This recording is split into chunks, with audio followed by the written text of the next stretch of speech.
Hi there, Carey community. My hope is that this is finding ways to connect to the ground, the grace and the grit in this time, because we are truly in extraordinary times together. It's an honor to be here with you, albeit in this virtual format, to explore questions that there is no doubt we are all sitting with in our own ways during these tides and waves that we're experiencing. If we haven't met before, my name is Elle. If we have met before, it's lovely to see you again, and I do look forward to seeing you in person, hopefully in the not too distant future.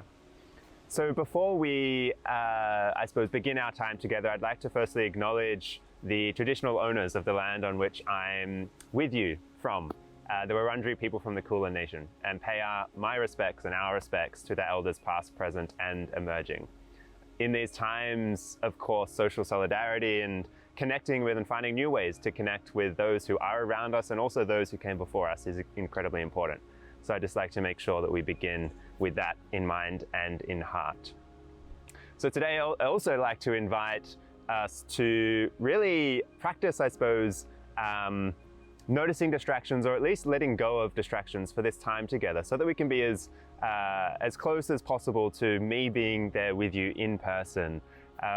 So just noticing if your phone is on and by your side, maybe pressing pause in a little while time to turn it on silent, maybe even put it face down on the table next to you. Also to notice if you're watching on a computer or an iPad, which you likely are, to notice if you've got many tabs open. If you're anything like me, sometimes I'll have almost 30 tabs open at the same time. And in the space of 7 seconds, I've probably flicked between a couple of them already.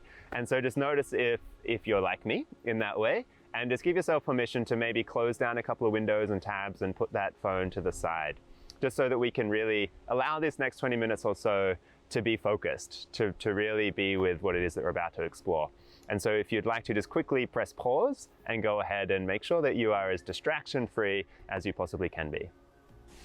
So I'd like to begin by sharing a story as a way of framing our time together, as a way of maybe painting a picture of where we're going to go before we go there. And so this is a story of a man, and in some ways a bit of a jokester too, who was seated in the shade underneath a magnificent and beautiful walnut tree.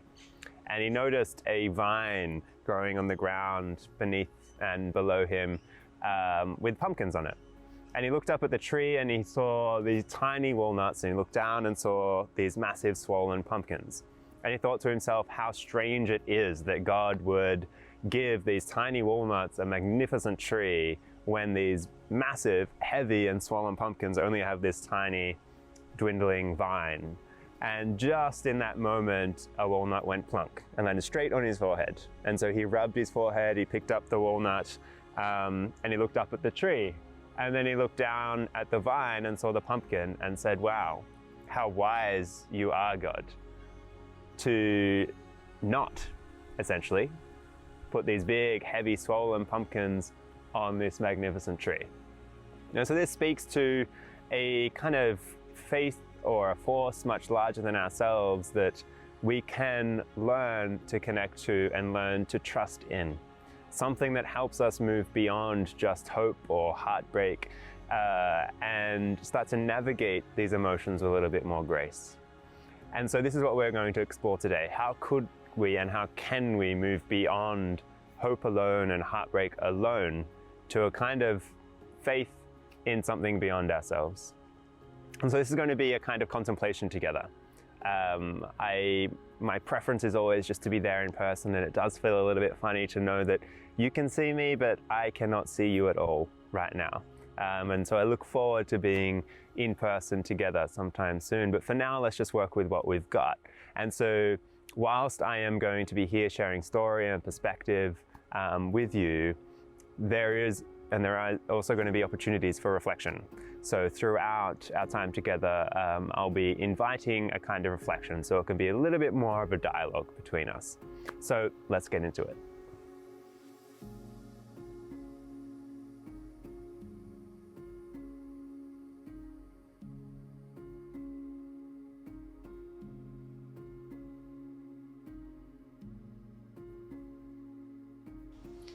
Both hope and heartbreak and fear have been in our lives and in the news a great deal as of late. And it can feel that the future of the world as we knew it has disappeared under disabling clouds of fear. We are truly in extraordinary times, and it's highly likely that we will remember these moments for the rest of our lives. The moments when we were asked and in ways demanded to stay inside, to isolate ourselves from each other and to not interact with the economy in the same ways that we are so used to. And so these times are times that our grandparents, our great-great-grandparents would not have experienced, at least to the degree and in the same ways that we are in the context of our hyper-connected lives. And so we will be feeling a great deal of emotion, and many different types of emotion, whether it's confusion, whether it's an anxiety, whether it's fear, whether it is maybe we are feeling incredibly creative and uplifted right now. But wherever you are, let's just know and acknowledge that that's totally fine. And so wherever you are right now, while we're sitting here together, let's just know that that's okay. But the question though is, how can we relate to these emotions and maybe hope and heartbreak and fear in these times in a way that helps us relate to each other and ourselves in useful and meaningful ways that can lead to a kind of wise action, and maybe not as reactive action. And so that's the question that we're going to explore today. It's a really great training ground, I suppose, to start to exercise and practice some of our Carey positive learner attributes, such as resilience, such as communication, such as connectedness, such as even imagination. And so this can be a great time, and it is a great time to practice these attributes and these aspects of ourselves and our ways of relating in the world. So let's take a quick look at hope as if it were a character. If hope were a character, I'd see somebody standing maybe on the edge of a cliff, wide-chested, open-armed, wide-eyed, looking out into the future, looking out beyond even the horizon.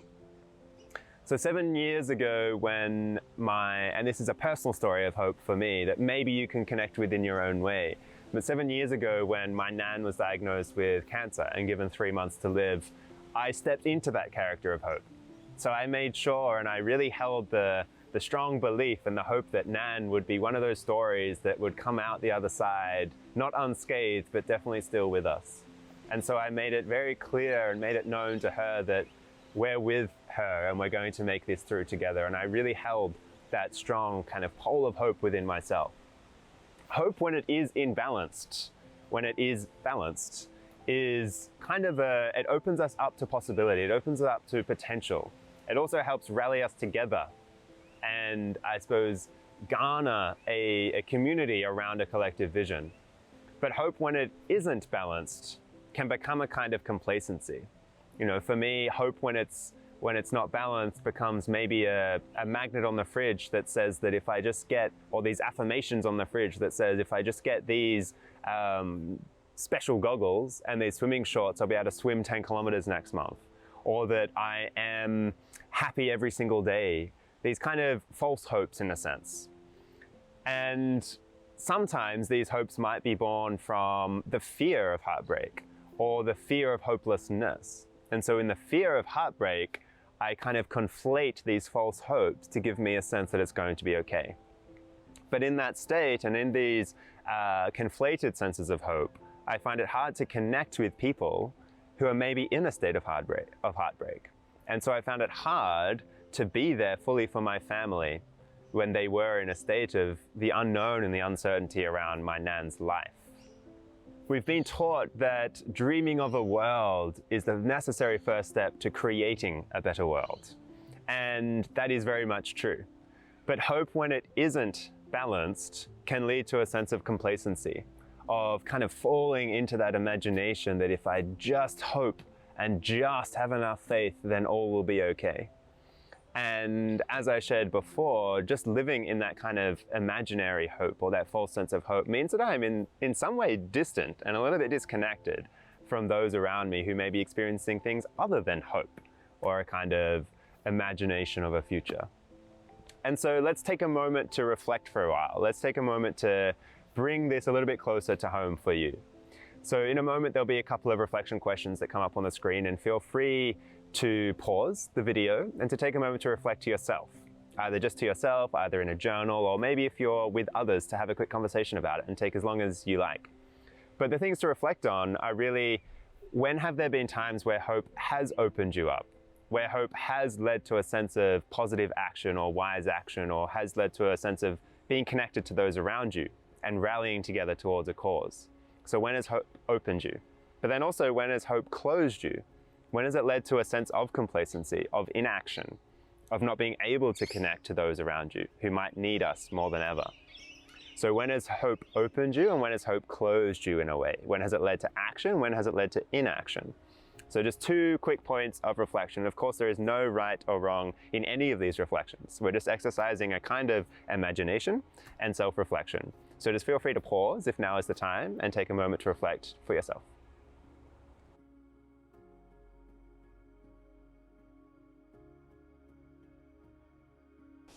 So whether you took a moment just then to reflect, or whether you are going to come back later and take some time for reflection, I hope that you gleaned some insight into maybe the ways that hope opens you and that hope closes you. So now let's take a look at heartbreak. So if we were to take that same character that in hope was once open and broad-chested and wide-eyed and gleaming into the future, if we were to take that same character in heartbreak, they might start to close down. They might start to turn inward. There might be senses of feeling alone, of feeling lonely, of feeling hopeless. Ultimately, though, of feeling and coming into contact to the vulnerability and the fragility of our own life, of their own life. And so in my example of Nan and her cancer diagnosis, when the inevitable happened 2 years later, I fell into a very deep mourning, and in a very real way, into despair, into heartbreak. In not allowing myself at first to feel the vulnerability of this event for myself and my family, when the inevitable happened, I fell, and I fell far. And so it took me quite some time, but when I started to, I suppose, reckon with and reconcile and find my way back to myself after Nan passed, I was able to find this big kind of burst of creativity and passion for my work in the world and for those around me and community. But it took me to fall really hard first. And I fell really hard, maybe because I was holding hope so strongly and I didn't let myself feel the vulnerability of what was happening. So in a way, heartbreak, when it is balanced, it humbles us. It softens us into what it really means to be human. And in that sense, it helps us to empathize and have compassion for those around us. Heartbreak is something that we kind of keep our eyes and our hearts on lookout for. We kind of look for heartbreak and we hope that we might be able to walk around it and avoid heartbreak. But it seems that heartbreak is actually incredibly important in helping us mature into caring, loving, and compassionate individuals. And so heartbreak, when it is balanced, it does this for us, and it helps us humble ourselves into what it means to be human. But when heartbreak isn't, when it's not balanced, it can lead to this sense of hopelessness. It can lead to us contracting and closing ourselves off. It can also lead to things like rage and anger and frustration, where we become kind of not so pleasant to be around, which I'm sure you've experienced before. And so in the same way that hope can open us up and can contract us, can lead to action, can lead to inaction, heartbreak can do the very same thing. And so let's take a moment to reflect on this again, to kind of apply it and bring it a little bit closer to home for ourselves. So again, there will be a couple of prompts, and feel free to press pause if you'd like to reflect now, or the invitation is to maybe come back later on if you feel to then. So again, heartbreak. How has, in your life so far, how has heartbreak opened you up? How has it led to maybe this sense of passion and empathy and humility for your life and those around you? And then also, how has heartbreak closed you? How has it led to you kind of contracting inwards upon yourself and feeling maybe a sense of loneliness or hopelessness? So take some time to journal, to chat to someone around you, or just to think for yourself. How has heartbreak opened you, and how has heartbreak closed you down?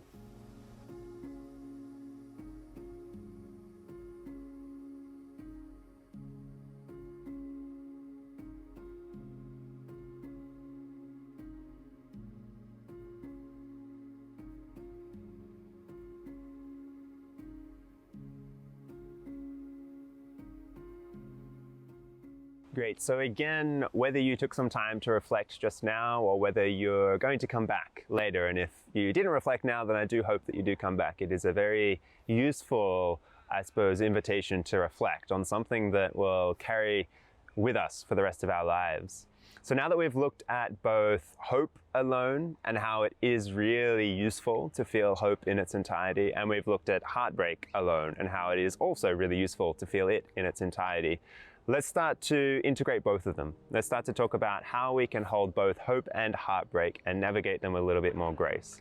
How, as Margaret Wheatley says, we can go beyond hope and heartbreak and return to a kind of faith that's larger than ourselves, but also larger than both of them by themselves. And in that sense, start to navigate them with a little bit more grace. And so to make it easy, but also really useful and applicable to our lives, we're going to explore the 3 C's.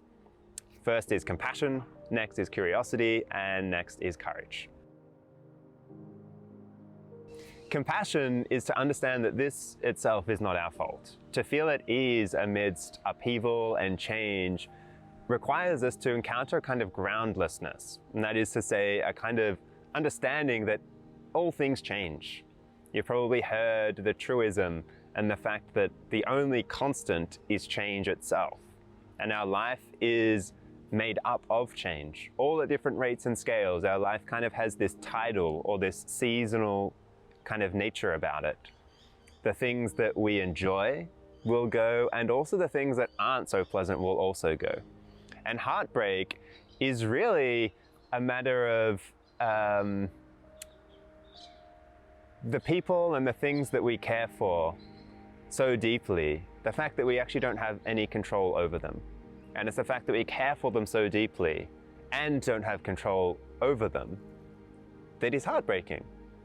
And so compassion is to start to realize this fact, that it's not our fault. We haven't done anything to bring ourselves to this point. It's just the nature of the lives in which we find ourselves. And so to hold ourselves in this kind of knowing. And at the same time, by holding this knowing that it's not our fault, we also allow the space for both hope and heartbreak to take their natural course, because they are, and I will iterate again, incredibly important. This isn't an either-or conversation. It's not either hope or heartbreak. It's kind of both and something more, which we're getting to. And so emotions take their natural course throughout our lives and throughout our bodies. And so if we can hold this notion of compassion for ourselves and to know that it's not our fault, we're able to allow hope to kind of take its course through us and also enable heartbreak to take its natural course through us. Meaning we come to a kind of natural resolution. And so firstly, let's know that this is not your fault. This is not our fault. We haven't done anything as such, or anything in particular that has led us to this moment. And in that, we can find a little bit of ease amidst the change. So secondly, and once we've found that place of compassion within ourselves, is to come to a place of curiosity, which is to trade certainty for curiosity. So those who endure their, I suppose, their careers and their life with all of its challenges and with all of its joys, find pleasure in the process. So they learn to not only pay attention to the outcome, or not only to work towards the outcome, but to also be deeply curious about the process and the journey towards the outcome. Those who endure their careers and their life with all of its joys and with all of its challenges are not so concerned, or learn to not be as concerned with the outcomes. And so they learn to, I suppose, find a sense of curiosity and play in the process itself. Life and challenge and difficult emotion become kind of opportunities to experiment, and everything becomes the content for our kind of play and reflection. So in the way that we've been reflecting upon hope and heartbreak, curiosity is about that reflection process and treating our emotions, including hope and heartbreak and despair and the whole continuum of human emotions, seeing them as data points, not as directives. So rather than reacting to these emotions, to see them as opportunities for reflection and curiosity. And in that process, we start to become a little bit more intimate with our lives rather than being attached to the outcome. And so the invitation is to use this kind of self-reflective process and this imagination, if we were to to relate it to one of our learner attributes as a way to find more play in the process and to trade certainty for curiosity. Courage is, I'm not going to say it's the last step, they're all kind of combined. For me, it's it's one that I practice sometimes and one that I don't, because it is vulnerable. Courage is to kind of trust in the not knowing. And so courage, in the context of hope and heartbreak, and what we're talking about here, is really about trading fear for generosity. And what I mean by that is trading fear for, I suppose, our innate goodness, knowing that we actually know within ourselves, when all that is outside of ourselves seems to be crumbling and seems to be being brought into question, and we feel like we can't rely on it because it's forever changing. There is something within us or beyond us that is always there and kind of always knows. But it takes courage to trust in that. It takes courage to stop from treating hope and heartbreak and our emotions as directives and being reactive to them, to pause for a moment, to kind of take stock and to listen from a place of presence. And this is really the ultimate lesson in this exploration, in going beyond hope and heartbreak and, trusting in the way that God created tiny walnuts on these massive, magnificent trees, but super heavy and swollen pumpkins on these tiny vines on the ground. There is something beyond all that we think we could ever know that is maybe even wiser or more compassionate than we could comprehend. And the courage to trust in that, to stop, to pause when things feel like there's a sense of urgency and we actually need to be moving faster, the courage to stop, to take stock, to reflect on these emotions, to use them as data points and not directives, is how we trade our kind of fear for generosity. And it's how we create a bit more grace in this kind of pendulum swinging from side to side. It's really to pause and to go into this self-reflective process.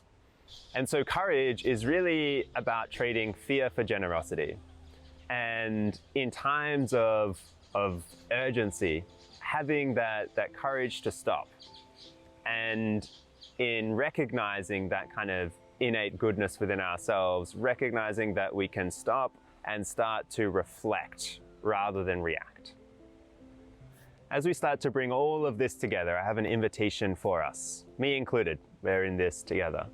It's that our resilience in this time is really in our ability to pause, to stop and to reflect, to notice how hope drives us and to notice how heartbreak drives us.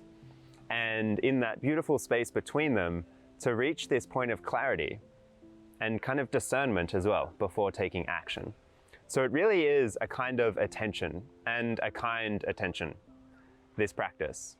To notice that, I'm feeling a little down, I'm feeling complacent, or I'm not paying attention, not able to be aware of the tiny details, I'm not able to listen properly, to notice these things and then stop.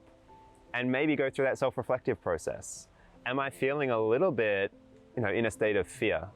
Is this closing me off?